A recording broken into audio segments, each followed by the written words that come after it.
মানে প্রত্যেক মানুষের তো একটা ইনটিউশন থাকে, কিছু মনে হয়।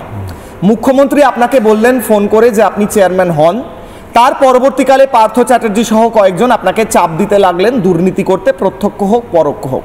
আপনার কি মনে হয় মুখ্যমন্ত্রীর কোনো রোল, মমতা বন্দ্যোপাধ্যায়ের কোনো রোল ছিল না এতে? এটা হতে পারে কখনো? দেখুন, একটা জিনিস আপনাকে বলি, আপনি যদি রাজনৈতিকভাবে দেখেন তাহলে দলটাকে ভালো করে বুঝতে হবে। এবং আমি মাননীয় মুখ্যমন্ত্রীর সঙ্গে পার্থ চ্যাটার্জি করার পরে যোগাযোগ করার চেষ্টা করেছিলাম। আপনি মুখ্যমন্ত্রীর সঙ্গে যোগাযোগ করার চেষ্টা করেছিলাম, কিন্তু পারিনি।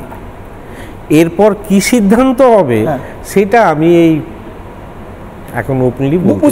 স্যার, আপনি গুরুত্বপূর্ণ একটা কথা বললেন। আপনি পার্থ চ্যাটার্জি আপনাকে চাপ দেওয়ার পর আপনি মুখ্যমন্ত্রীর সঙ্গে যোগাযোগ করার চেষ্টা করেছিলেন কিন্তু পারেননি, এটা বললেন স্যার আপনি।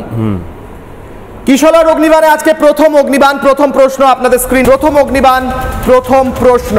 এবার টান পড়েছে দুর্নীতির মাথায়। দুর্নীতির মাথায় টান পড়েছে যখন সম্পূর্ণ স্ট্রাকচারটা এবার ভেঙে পড়বে।